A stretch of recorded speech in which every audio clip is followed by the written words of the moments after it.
Well, hey everyone, how are you? Welcome to Telling Tall Tales the Right Way. I am your host, Heather Asiyanbi, and this is our second episode. Second episode. So the first one was an introduction, right? Introduce myself, introduce the elements of a great story that really, truly, for real, applies to every story. It doesn't matter what it is. It could be fiction, it could be nonfiction, it could be a children's picture book. But for real, all the same elements apply. So today we're going to talk about vampire tears. I know you're probably laughing. I would laugh if I heard that. I'd be like, what the heck are we talking about vampire tears for? Well, here's why. Vampires, as we know, they're not real. They're mythical creatures. But throughout the years of literary, cinematic, and television history, certain characteristics have been applied to vampires. So there is or there are rather certain expectations that come with featuring vampire characters. Okay. And so we're going to focus today, we're going to talk about True Blood and Vampire Tears specifically as they relate to consistency and congruency. So I just want to introduce myself again. I am Heather Asiyanbi. I am a best-selling editor, so I've edited best-selling books, and I have edited dozens and dozens of children's books just because they're beautiful. I apply all the elements of every great story to every book I edit. So what are those elements? Is there a true beginning, middle, and end? Do we clearly understand who everyone is and what role they play? What is the primary point of the plot? Like, what's the plot? What's the story about? Think about it as like that deep voice dude that you hear, like, she thought she was just a small town waitress until she discovered blah, blah, blah, right? Like, that's the plot. Where does it take place? Is it in modern times? Is it in a different galaxy far, far away, right? When does it take place? Star Wars is a little nebulous, but it's that's some pretty futuristic stuff, right? So clearly not in this general time frame of human history as we know it. Why does the story even start to take place? What kicks off the action? And then how are all the threads of the story, even those that are seemingly disparate, right, which means they seem to have nothing to do with each other, how are they all pulled together into a cohesive, like, here's your story, right? We need a conflict and a resolution. That's just a fancy way of saying problem and solution. We need well-drawn characters who experience character growth. That makes sense and isn't just God in the machine sort of a thing where the writer's like, I wrote myself into a corner. How do I get out? We need a fully realized world and rules that apply to that world, like Star Wars, right? We're just talking about. Consistency and congruency, which is what we're going to talk about today. Are the rules that have been established for that world, do they flow through? Does everybody still have to follow them? And what's the tone and style? Are those also consistent and congruent? Okay. So so first of all, True Blood was a series on HBO. I just recently binged it on Hulu because I had never seen it before. And I think it premiered in 2007, 2008. So it's been a minute since it premiered. And basically it's based on a series of books, the Southern Vampire series by Charlaine Harris. I never read those books. I don't know anything about them. I just knew True Blood was out. I had friends who loved it. And I was like, yeah, well, I don't have HBO. So what are you going to do? But now that it's on Hulu, binge. Yeah, binged it. Binged all 7 seasons. And the primary characters are Sookie Stackhouse. She is a small, like, she's just like, I'm just a normal girl who happens to be telepathic. Really? People just have telepathy? Anyway, so spoiler alert. I'm just going to pause here in case you don't want to know, in case you haven't seen it.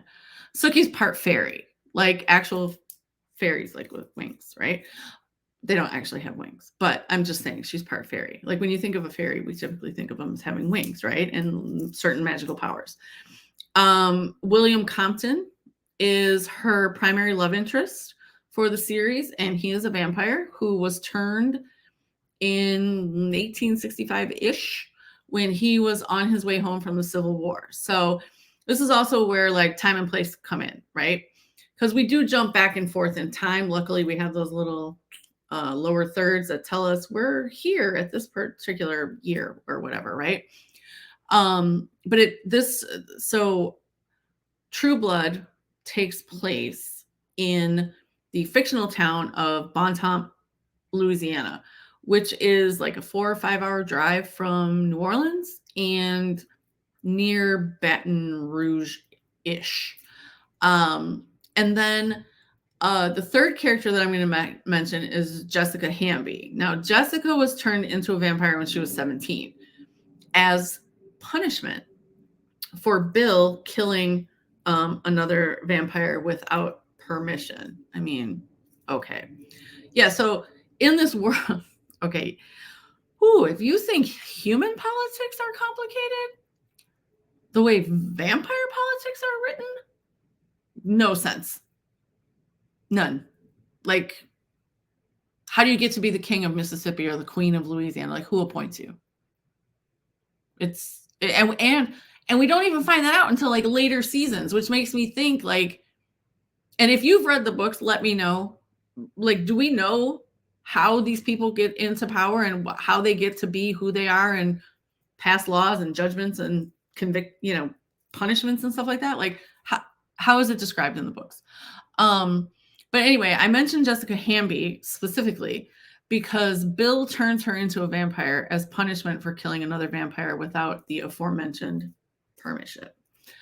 And the reason why I bring her up is because she is referred to consistently as a baby vampire, right? Which means she's newly turned. She is less than, 50 years old as a vampire, let's just say. And she cries. She cries a lot. Which I guess as a teenage girl, should we be surprised by that? I mean, but anyway, that's why I mentioned her, because she cries a lot. Okay. So let's talk about some other series and how they have handled the vampire myth. Okay. So Supernatural, which is the picture on the left, Dean Winchester. So Supernatural follows brothers Dean and Sam Winchester. They are considered they're hunters, and what they do is they hunt supernatural evil. That could be vampires, that could be witches who get their powers from demons, that could be figures from American folklore or Native American folklore. It's just a bunch of anything. And then angels come in and there's demons. Anyway, okay. I bring this up because on Supernatural, Dean, who is one of the heroes of the show, he gets turned into a vampire. Now, according to the world of Supernatural, you can come in and out of vampirism. So you can get bit by a vampire and then need to feed. But then and this is where it's a little hazy for me, and I just literally looked this up like yesterday. You can feed on the blood of the vampire who turned you, and then that takes you out of being a vampire. So you could be human, then a vampire, then human again. To me, that feels, I hate to say disingenuous because vampires are not real, okay? But that just feels like an easy way out. right? It doesn't, because then why wouldn't, like, being a vampire can't be super fun. Not in the supernatural world, it's not. Like, okay, anyway. All right, anyway, my point is, on Supernatural, you can come in and out of vampirism, although certain characteristics do remain, like you need blood to survive. Okay. So the picture, oh, there we go. The picture on the right is of Spike, who is a character on Buffy the Vampire Slayer. Now, despite its ridiculous title, Buffy the Vampire Slayer, my humble opinion is some of the best storytelling that has hit television screens ever. Were there episodes that fell down on the job? Of course. But overall, it's fantastic, honestly. But the way they describe being a vampire is that you're bitten by one, and then you have to drink blood to finish your transition, which takes 3 days. And yes, that is biblical and reference, right? But when you do that, your human soul ceases to exist, and a demon actually takes up residence in your body, which is why when their vampire side comes out, they look like that, right? They get the weird head and their eyes get all ooky, and then their fangs can come out. Okay. So there's different ways to handle it. So I say that because, different shows are going to handle vampire lore in a different way, but there are ways that we consider, or things about vampires that I think we've just come to accept in the last couple hundred years when they've become part of our, like, literary history, right? So yes, they drink blood. That's how they get their sustenance, right? They have to drink blood, whether it's human blood or animal blood, live person, dead person, blood bank, doesn't matter. They have to drink blood. That's where they get their nutrition, fuel. I mean, pick your word, however you want to do it. They also need an invitation to come into your house. I'm not altogether sure where that came from, but let's just go with it. There are certain herbs that can poison them, like wild rose and hawthorn. Silver is another thing that harms them, right? So you can put silver, like if you, True Blood, since we're going to be talking about True Blood, when vampires are arrested by the vampire police, instead of using regular handcuffs, because they could break those, because vampires are super duper strong, they wrap silver chains around them because that weakens their power. Also, the way that you kill a vampire is fairly consistent no matter what the show or movie is about, right? You can cut their heads off, or you stab them through the heart with a wooden stake. Why a wooden stake? Looked it up. So that is also wrapped up in Christianity, because Christians believe that Jesus was crucified on a cross. And so because vampires are unholy, a wooden stake represents the blood of Jesus vanquishing the evil. Okay. Now, the whole thing about vampires being able to see their reflections or not doesn't, in the last few shows and things I've watched, it doesn't really come into play. They can see themselves. I did look it up though, and it apparently originated because mirrors were backed by silver. That's what was the reflection. And because silver is dangerous to vampires, so I don't know. To me, that's just not congruent. So whatever. Okay. So let's talk about the consistency and congruency. Oh, that cut off. Of vampire tears. Okay. All right. So this is good. Okay. This is going to be gross.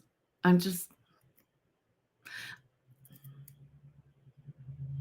me just talk about this for a second. Okay. True Blood. On True Blood, vampires only consume blood. There's champagne blood, there's soup. When they're like, you want a drink, it's blood in a glass, right? But they do apply human-like conventions to the blood. So there can be a vintage, right? So this person was drained in 1776, let's just say, right? And this person was drained in 1986, right? So big difference. Or this person was a 17-year-old Italian, which is why you can taste herbs and garlic and stuff in their blood, right? So blood is the only thing they consume. Which brings me to the point. Why,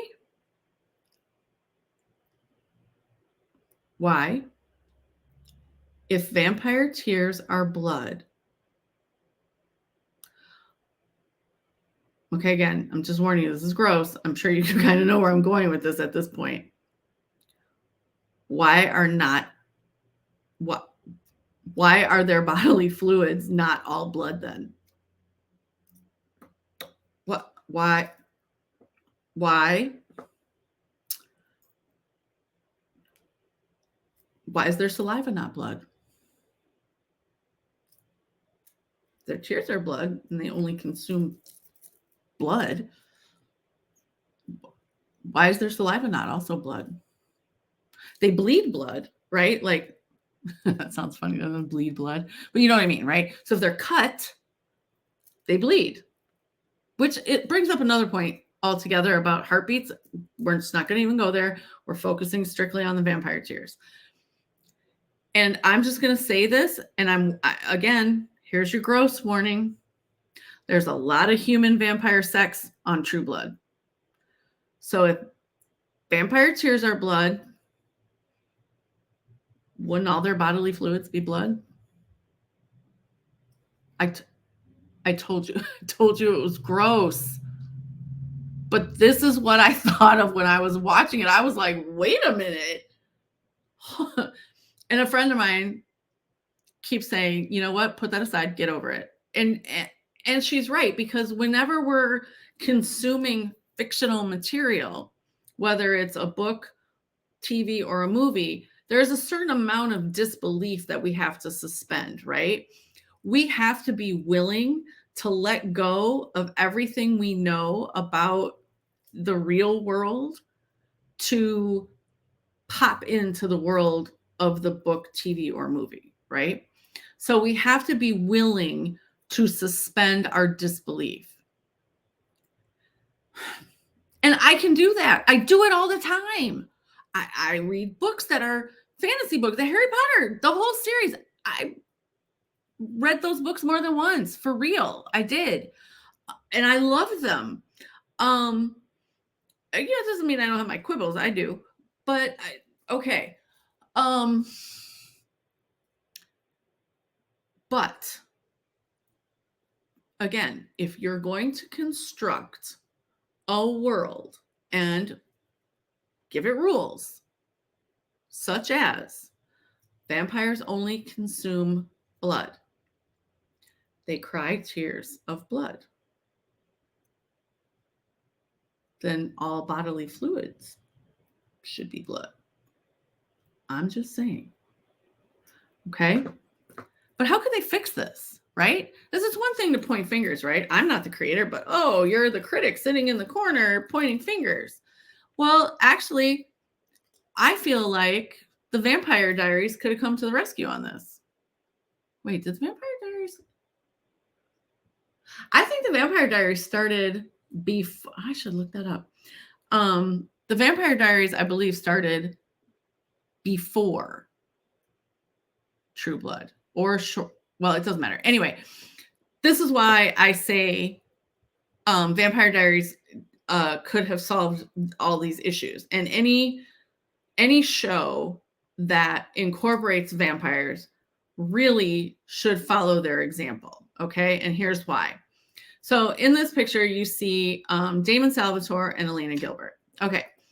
Who are they and why should you care?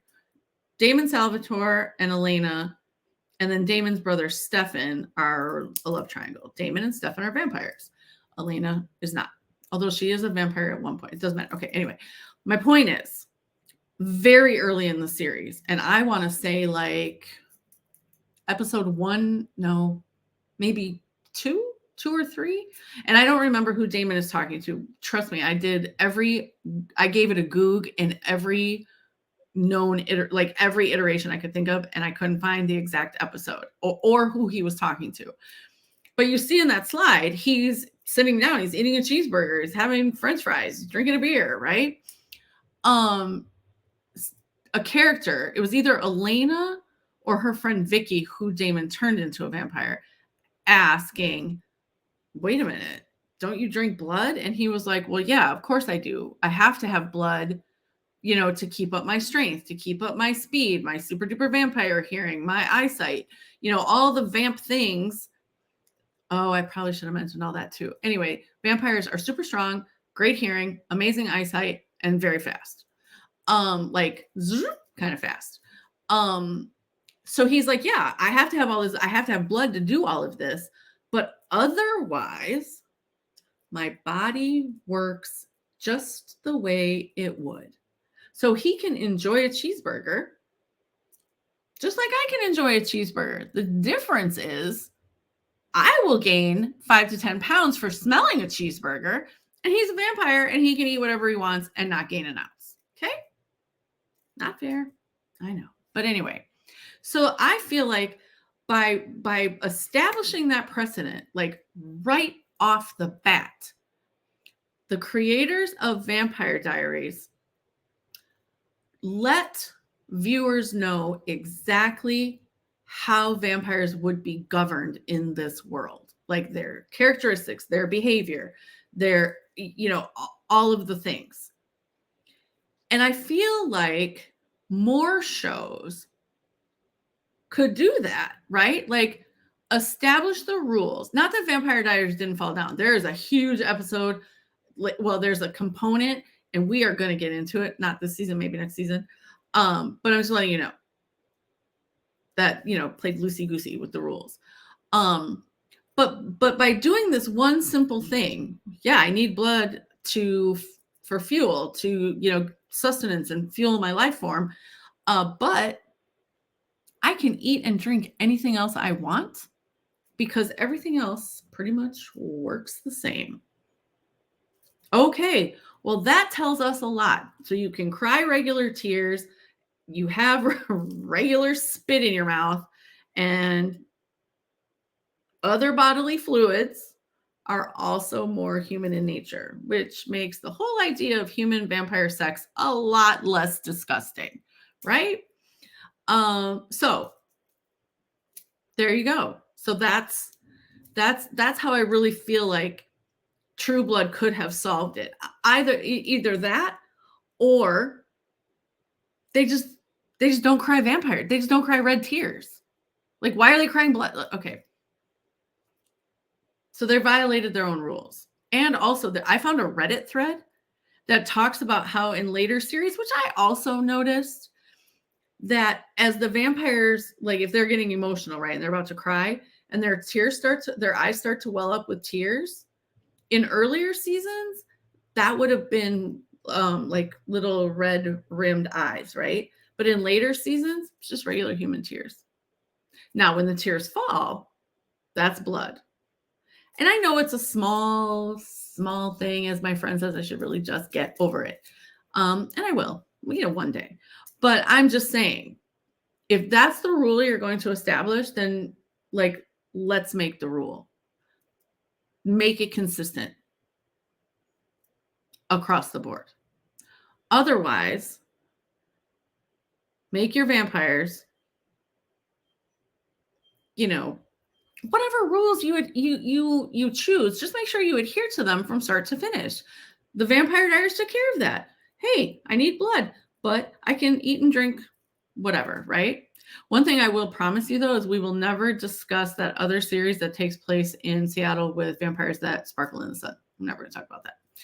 All right, so that's it for season 2 or episode 2 of our first season for Telling Tall Tales the Right Way.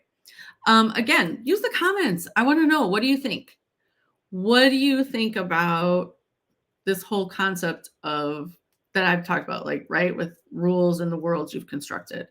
And then also let me know, like, are there any books, TVs, or movies that you really want to talk about that you think would make really great fodder for this conversation? So thank you. And I'll see you next time when we are going to talk about Where the Crawdads Sing. Oh, I just forgot that fast, right? Like, whoop. Where the Crawdads Sing. So if you have not read that book, I'm sure you can look it up, give it a Google, look it on Amazon. But that's what we're going to talk about. So take care. Thank you.